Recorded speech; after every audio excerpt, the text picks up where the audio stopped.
여러분, 그냥 소리로 사는 방법이 있고 영적으로 글로 사는 방법이 있다. 그런 거예요.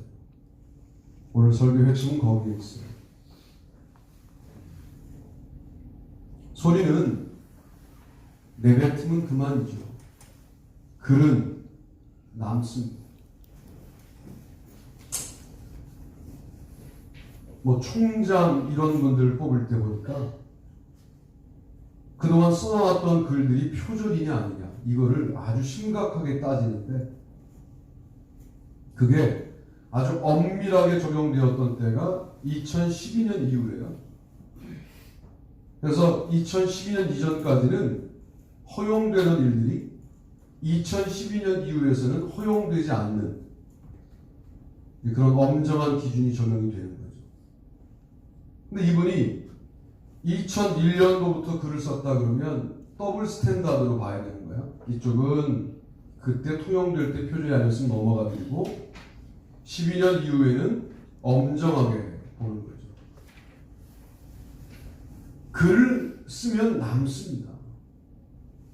여러분, 우리는 주님 앞에 이렇게 살다가 가면 그만이지 하고 생각하시면 안 되고, 우리의 삶의 역사가 마치 논문으로 기록되듯이 남아있을 것이라는 생각을 가지고 사셔야 돼요. 그런 관점으로 오늘 본문을 한번 살펴보시면서 내가 어떤 메시지로 인생을 살아갈 것이냐 라고 하는 생각을 함께 나누어 보려고 하는 겁니다. 첫 번째, 읽습니다. 손가락으로 땅에 쓰시니. 본문이 길지만 한 번 더 읽어보죠. 시작. 모세는 율법에 이러한 여자를 돌로 치라 명하였거니와 선생은 어떻게 말하겠나이까. 그들이 이렇게 말하는 고발할 조건을 얻고자 하여 예수를 시험함이로라. 예수께서 몸을 굽히사 손가락으로 땅에 쓰시니 그들이 묻기를 맞이 아니하는지라. 이에 일어나 이르시되 너희 중에 죄 없는 자가 먼저 돌로 치라 하시고 다시 몸을 굽혀 손가락으로 땅에 쓰시니 그들이 이 말씀을 듣고 양심의 가책을 느껴 어른으로 시작하여 젊은이까지 하나씩 나가고 오직 예수와 그 가운데 섰는 여자만 남았더라. 아멘.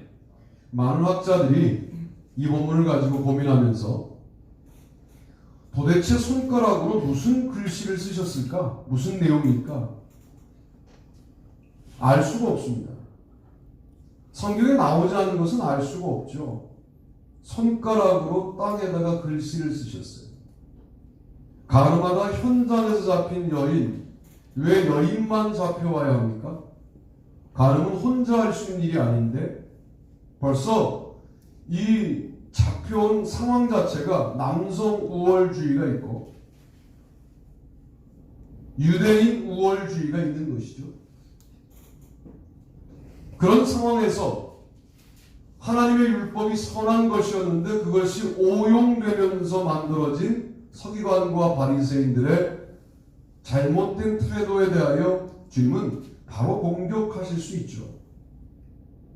그런데 그렇게 하지 않고 모세 율법에는 이렇게 가늠하다 걸린 여인은 돌로 쳐 죽이라고 했는데 어떻게 하면 좋겠습니까? 라고 말하면 죽여라. 그러면 예수도 율법에 종속된 인물이구나.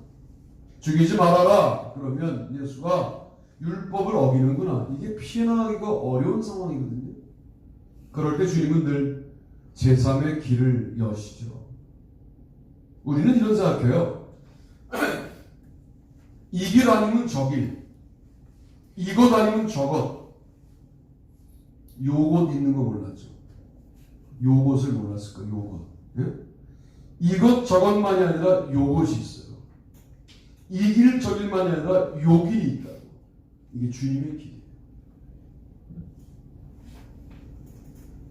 물론 주님께서 원하시는 인생을 우리가 살아가야 되겠지만 가끔씩은 우리가 원하는 인생에 주님을 끌어다 붙일 때가 종종 있잖아요. 주님의 대답은 제3의 대답이었어요. 그 질문을 받으시고 바로 대답하지 않고 시간적인 여유를 땅에 글씨를 쓰시면서 찾으시고 글씨를 쓰는 동안에도 계속해서 추궁하고 있는 서기관과 바리새인들에게 너희 중에 죄 없는 자가 먼저 돌로 쳐라.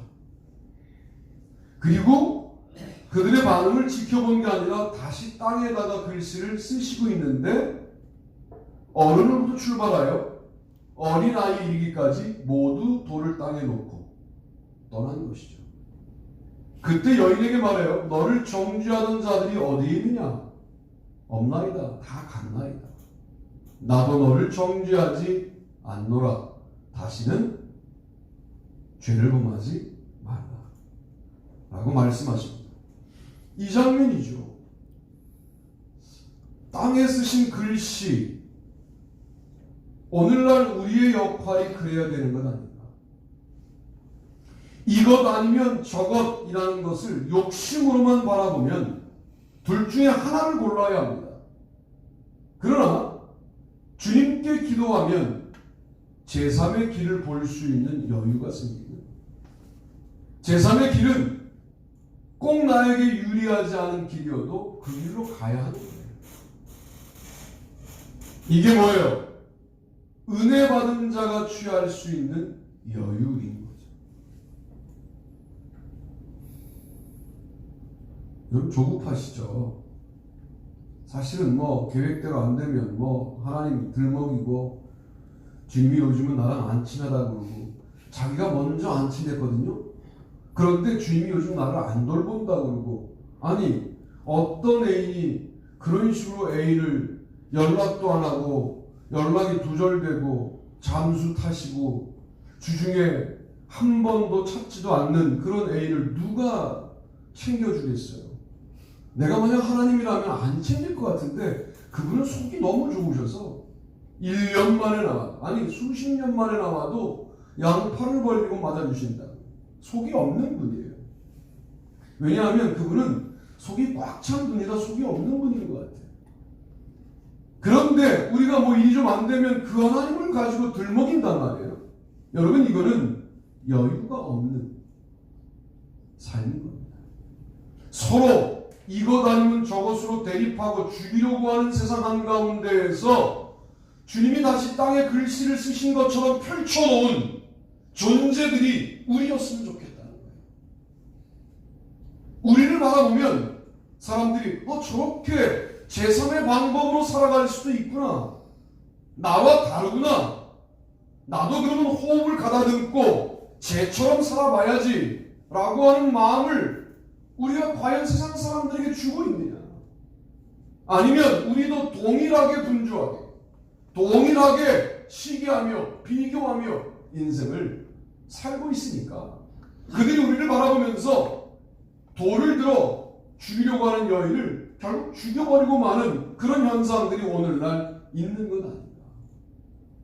여러분, 땅에 쓰신 글씨는 자기 의에 빠진 사람들 속에서 그것만이 아니고, 나도 죄인이지만 우리가 모두 죄인이 아니냐고, 우리가 모두 저 여인과 뭐가 다를 바가 있냐고, 현장이 들키지 않아서 그렇지 우리의 현장도 들키기만 하면 얼마나 부끄러운 현장이 많냐고 라고 말할 수 있는 주님의 메시지로 살아가셔야 되는 거죠. 마치 그때는 기회를 잡은 것처럼 다수파에 몸을 싣고 그 아무도 변호해 줄 수 없는 한 여인을 공격하는 데에 막 돌을 던지는 그런 식의 인생을 살면 우리가 정말 주님의 메시지냐 말이죠. 그럴 때 누가 돌을 던질 자격이 있냐고 라고 주님이 말씀하시는 것을 말씀하실 수 있도록 여유 있게 인간관계를 만드는 존재들이 우리여야 할 것이다. 그런 존재들이 되시기를 바랍니다. 아멘. 여러분, 메시지는 말일까요? 땅에 글씨를 쓰시는 행동이었어요. 말이 아닙니다. 말을 많이 하면 실수하게 돼요. 말은 주워 담기가 어려워요. 그리고 지금쯤에 멈춰야 된다라고 하는 감각을 놓쳤을 때 가장 영적으로 문제 있을 때 아니에요? 왜? 나의 흥에 취한 거거든요. 성령에 취한 게 아니라 나의 흥에 취해서 할 말 못할 말을 다 죄송합니다 짓거리는 거예요. 그거는 하는 게 아니라 짓거리는 거라고요. 우리 그런 식의 언어들을 많이 사용해요. 저도 말을 많이 하는 사람이에요. 저녁에 생각해보면 그 말은 하지 않을 걸 그랬다. 그러지 않은 날이 하루도 없어요. 차라리 말을 하지 않으면 훨씬 좋았을 것 같아요. 근데 그 순간은 견딜 수가 없어요. 내 안에서. 이때 말해야 나의 똑똑함이 증명될 것 같아요. 그래서 많은 목사가 제 주위에서 떠났어요. 친구들도 그래요. 형석이 앞에서는 말 조심해봤는데 꼬투리가 잡힌다는 거죠. 여러분, 우리가 우리의 감정을 직접 말하기 시작하면 땅에 쓰신 글씨 같은 메시지가 되기는 어렵습니다. 자기혁명이라는 책의 박경철이라고 하는 사람은 3초만 참아라. 그러면 본인이 말할 거를 다른 사람들이 말한다는 거예요. 그럴 때 그러고 말하지 못하니까 오늘은 뭔가 허전할 것 같지만 많이 배운다는 거예요. 다른 사람들의 말을 통해서. 그리고 어떤 기회가 주어지냐면 마지막에 아주 비중 있는 한마디를 딱 할 수 있는 순간이 온다는 거예요. 그 3초를 못 참는 거예요. 우리가. 들으면 바로 말해야 되는 거죠. 이런 정황에서는 우리도 돌을 던지는 사람이 될 가능성이 많아요. 세상에 이것과 저것이라는 메시지의 충돌 속에 다른 제3의 메시지가 있음을 깨닫게 하는 존재, 땅에 쓰신 글씨 같은 존재가 우리여야 한다. 주님의 메시지는 왜 힘이 있었을까요? 메시지만으로 끝나는 분이 아니에요. 땅에다가 두 번째 글씨를 쓰시면서 사람들이 떠나는 장면을 왜 모르셨겠어요? 느끼셨겠죠. 그리고 그 여자와 예수님만 남았더라. 끝까지 같이 있어주는 거예요. 대학 법학 전문대학원에서 교수하는 제 친구가 우리 교회 좀 와. 그러면 그렇게 말했어요. 내가 지금 어떻게 가냐? 그래요. 근데 어머니가 돌아가셨어요. 제가 이 바쁜 사람이 아무 말도 하지 않고 3일을 가 있었어요. 이따가 저녁 기도에 빠져나와요. 그러니까 그 장례를 직례하는 교회의 목사들보다 제가 훨씬 더 많이 가 있었어요. 아무 말도 안 했어요. 그냥 가서 밥도 주잖아요. 음료수도 있잖아요. 먹을 게 풍부하잖아요. 가서 먹을 거 먹고 친구 한가한테는 대화하고 그리고 너는 이제 어른 된 거야. 나는 어머니 아버지를 다 보냈는데 넌 이제 어머니 하나 보내놓고 뭘 그렇게 어려워하냐. 아버지까지 가시고 난 다음에 드디어 나랑 수준이 맞는 거야. 뭐 이렇게 농담도 하고 그러다가 왔는데 이 친구가 요즘 저의 전도에 반응하기 시작했어요. 그렇다고 교회 온 건 아니죠 아직. 우리 교회 와야지. 그러면 내가 미쳤냐? 너 미쳤냐? 그러던 내 친구가 요즘은 그래야지. 언제란 말은 안 해요. 그래야지. 이렇게 말을 해요. 그 친구는 우리 두 집사님과 권사님의 선배이잖아요. 영도중학교에 올 것 같아요. 오면 꽤 훌륭한 친구예요. 무려 법률 선담이 가능하고 또 여러분들과 믿음의 컬러가 전혀 달라요. 그래서 만나보시면 저런 믿음도 있구나. 이것을 여러분 깨닫게 되시면서 믿음의 지평이 넓어지는 거죠. 여러분의 믿음이 다 진짜 같죠? 다른 믿음도 있어요. 그러니까 여러분 도전이 되는 친구들. 메시지는 뭐냐면 같이 있어주는 거예요. 부모가 하는 일이 뭐예요? 같이 있어주는 거죠. 뭐.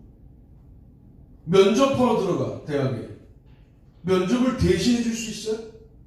피아노 실기하러 들어가 연습하러 들어가 내가 대신 쳐줄 수 있어요? 안 돼요. 그거는. 그러나 그 현장에 같이 있어주는 거죠. 그러면 어떤 메시지가 전달돼요? 역시 부모는 내 편이야. 그거 오래 안 갑니다. 자기가 좋아하는 남자 만나거나 여자 만나면 우리는 다 버림받을 존재죠. 그러나 우리는 우리 할 일을 하는 거예요. 목사도 마찬가지죠. 뭐. 그렇게 목사를 어렵게 만들던 성도를 여러분 성도들 모두 때문에 목사가 에너지가 빠져나가는 게 아니에요. 한두 사람 때문에 그런 거예요. 교회가 커도 마찬가지예요. 그들의 전략과 기도예요. 기도할 때마다 기억나니까 기도하게 되고 도리어 문제를 안 일으키면 기도에서 빼먹을 가능성이 많은데 문제를 일으키니까 계속 신경 쓰이고 그리고 결국은 떠나고 그러면 참 이 목사라는 게 불행의 조건 같아요. 그렇게 내 마음을 다 가져가고 내 시간을 다 가져가고 결국 나를 떠나고 그러면 야 이거 끝까지 할 수 있을까? 그런 마음이 들 때가 있죠. 그러나 목사는 성도가 목사가 싫다고 해도 끝까지 같이 있는 거예요. 이게 목회인 거죠. 같이 사는 거예요. 그러다 보면 좋은 날도 오는 거죠. 주님은 메시지 이전에 같이 있어주는 아주 훌륭한 살아있는 메시지를 전달하는 분이셨어요. 땅에 쓰신 글씨가 자신들의 죄를 돌아보게 만드는데 일익을 감당하는 메시지였다면 오늘 우리는 이 땅을 살면서 자기 의로 똘똘 뭉쳐있는 분위기 속에 들어가 우리는 모두 주인이라고 하는 합의를 끌어내는 능력을 가진 주님의 메시지로 살아가십니다.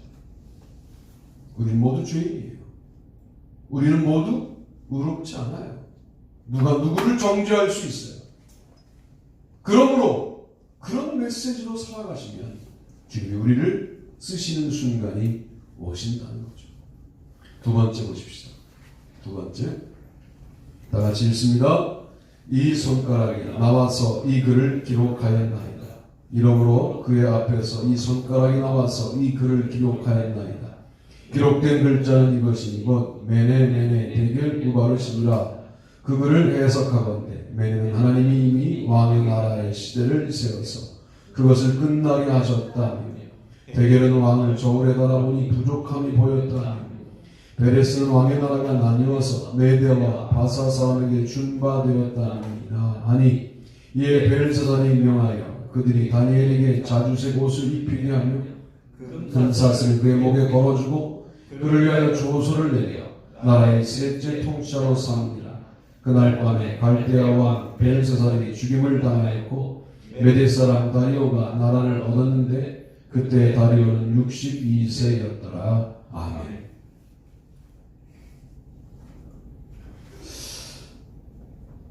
왕궁에서 축제를 하고 있는 동안에 갑자기 손가락 하나가 나오더니 메네메네 대겔 우바르신이라고 하는 글씨를 썼는데 누구도 해석을 못하는 거죠. 다니엘에게 해석할 기회가 왔는데 여러분 같으면 이 해석 하시겠습니까? 메네는 하나님이 이미 왕의 나라의 시대를 세워서 그것을 끝나게 하셨다. 당신의 나라는 망했다. 그런 뜻이에요. 대겔은 저울에 달아보니 부족하다.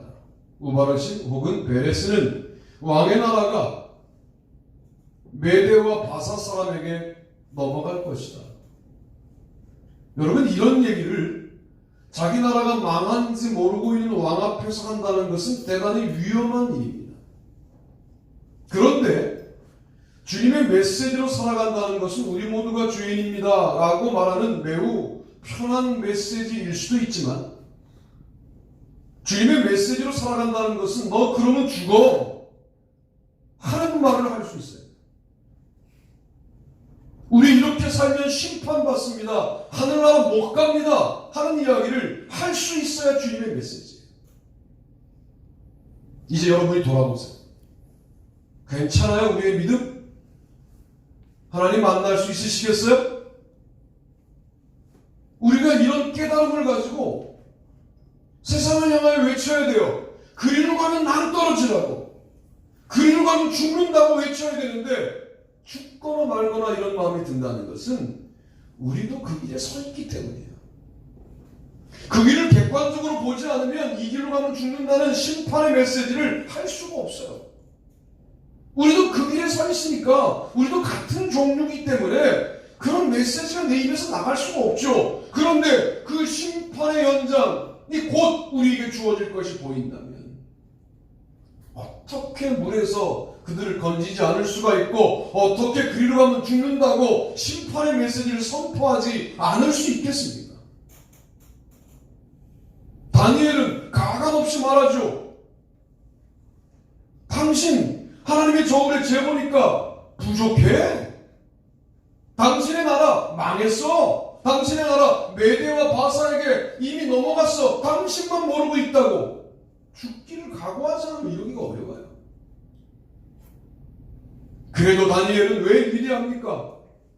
아니 오늘 죽어도 주님이 나에게 보여주신 그런 메시지는 그대로 전달한다라고 하는 주의 종된 진실함이 있었어요.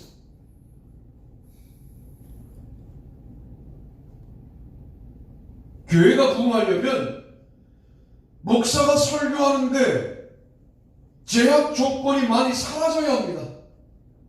내가 이 설교하면 누가 상처받겠지. 야, 이러기 시작하면 설교할 게 없어요. 그러면 성경 전부를 뒤져도 할 말이 없어요.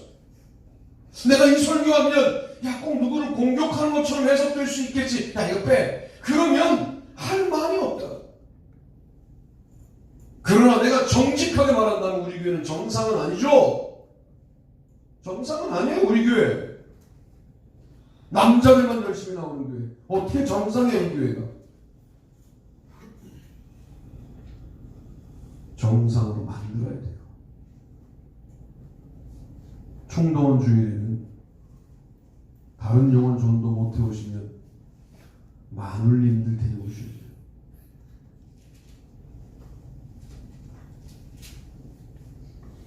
교회가 교회로 가려면 그거 돼야 합니다.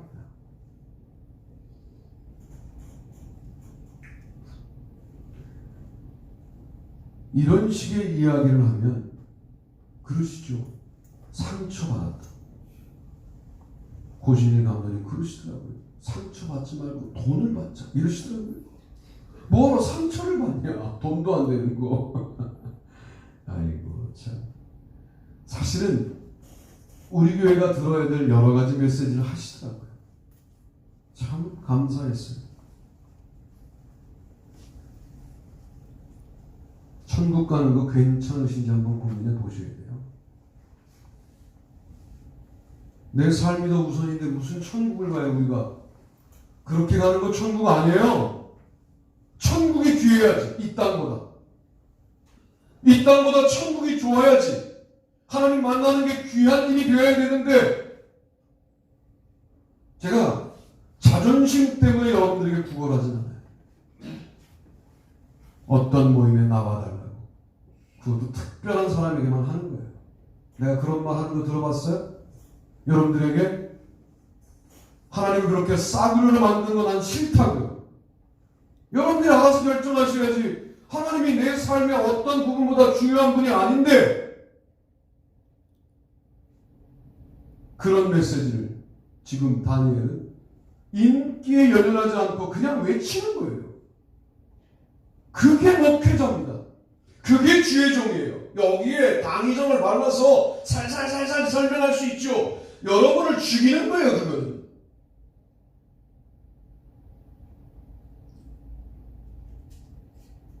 주님의 저울에 재면 우리는 부족하지 않을까? 우리는 이미 심판받기로 예정되어 있는 것은 아닌가? 우리는 이미 메대와 바사에게 넘어간 상황이 아닌가? 사탄에게 넘어간 상황은 아닌가? 여러분, 그런 메시지가 들려야 되고 들을 수 있어야 돼요.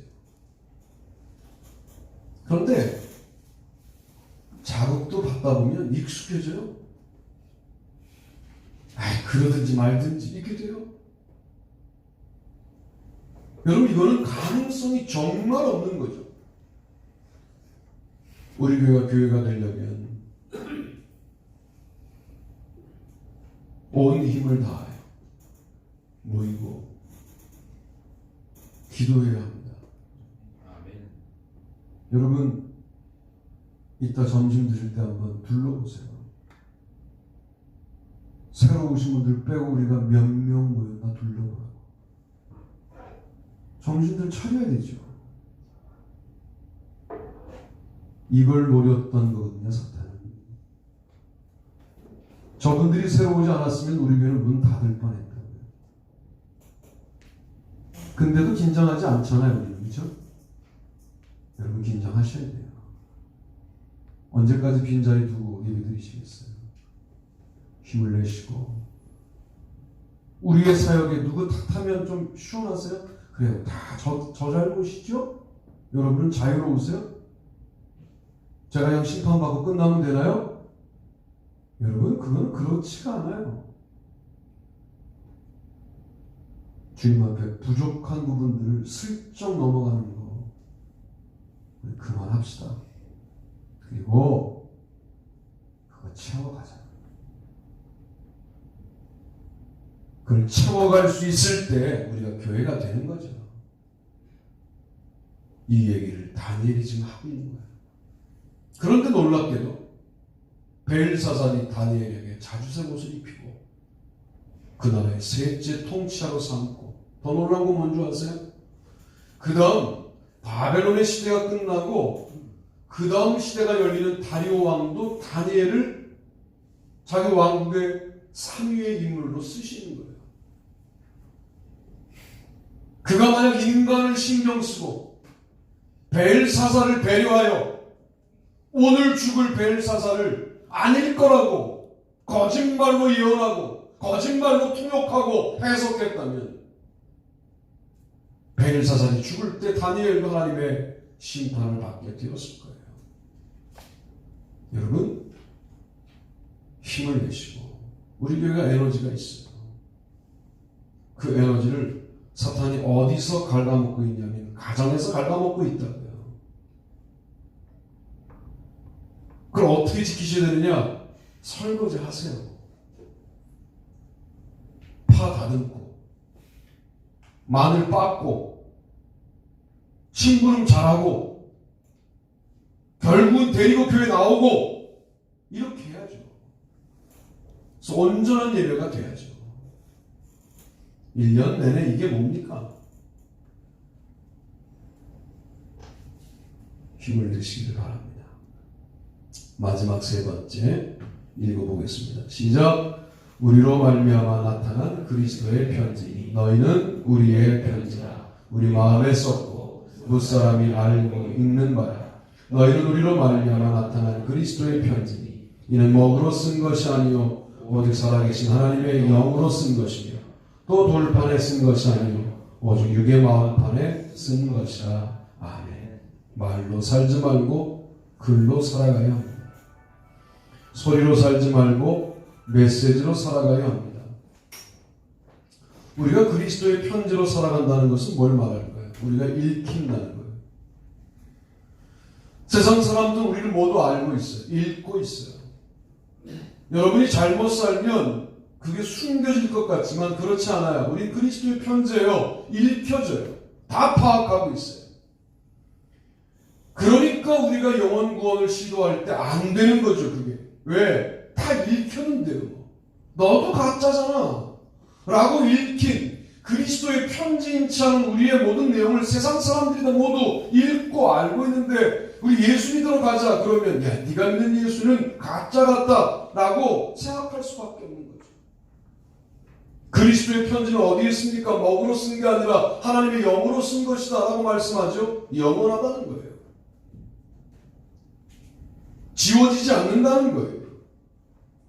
마음에 쓴 편지죠. 그리스도의 마음에 쓴 편지예요. 사라지지 않아요. 그리스도가 돌아가신 분이 아닙니까? 육은 사라져도 우리의 마음판에 쓰여진 그리스도의 편지는 절대로 사라지지 않아요. 우리의 만족은 오직 하나님으로부터 나느니라. 고린도서 3장 5절. 우리 마음속에 그리스도가 담겨 있어야 만족이 생겨요. 이게 그리스도의 편지로 살아가는 자들이 누리는 복이에요. 어느 정도 하셔야 만족하시겠어요? 그리스도가 우리 가운데 내용으로 쓰여져 있을 때 만족이 생겨요. 그런 만족이 넘치는 분들 되시기를 바랍니다. 하물며 영의 직분은 더욱 영광이 있지 아니하겠느냐라고 말하죠. 그리스도의 편지로 살아가는 것이 영의 직분을 감당하는 거라는 거예요. 더욱 영광이 있죠. 육의 직분도 영광이 있다. 여러분, 육의 직분으로 대통령이 되었다. 영광이 있죠. 사람들이 절절 매지요. 그리고 이제 감옥에 보내죠. 참 대한민국 대통령들은 감옥에 많이 가셨어요. 민주화의 지표처럼 보이지만 잠깐 동안의 영광이 있죠. 그러나 영의 직분은 영원한 영광이 있고 더욱 큰 영광이 있는데 뭐로 살아가는 거냐? 그리스도의 편지로 살아간다는 거죠. 어차피 세상 사람들이 우리를 읽고 있어요. 어떤 내용을 담아서 살아가실지에 대하여 여러분 고민하셔야 되고, 그리스도가 나에게 진짜 그리스도가 되셔야 돼요. 만약 그리스도가 나에게 진짜 그리스도가 되지 않는데 우리가 지금 예배를 드렸다. 이건 종교 행위지 무슨 이게 예배입니까? 예배가 되려면 정말 그분 앞에 당신 아니면 안 된다라고 하는 절박함이 있어야 되는데, 그 절박함이 정직하게 말하면 시장 경제 체제에서 살아남기 위한 절박함은 우리 가운데 있으나 그리스도는 잠시 안 계셔도 살아갈 수 있을 것 같은 정도의 그분을 향한 집중력을 가지고 이걸 믿음이라고 말하며 살고 있는 거 아니냔 말이죠. 자본주의에 졌다고요. 우리가 돈의 힘에 졌다고 말해야 돼요. 다시 바닥서부터 출발하셔야 돼요. 그리스도가 느껴지도록, 그리스도가 내 마음판에 새겨지도록, 한때 청년 때 학생 때 간절하게 기도할 때 눈물 몇 방울 흘렸던 그 경험을 끝까지 우려먹지 말고 이제는 오늘 그리스도를 다시 만나야 돼요. 방만해진 우리의 삶을 정돈하며 믿음으로 나아가야 돼요.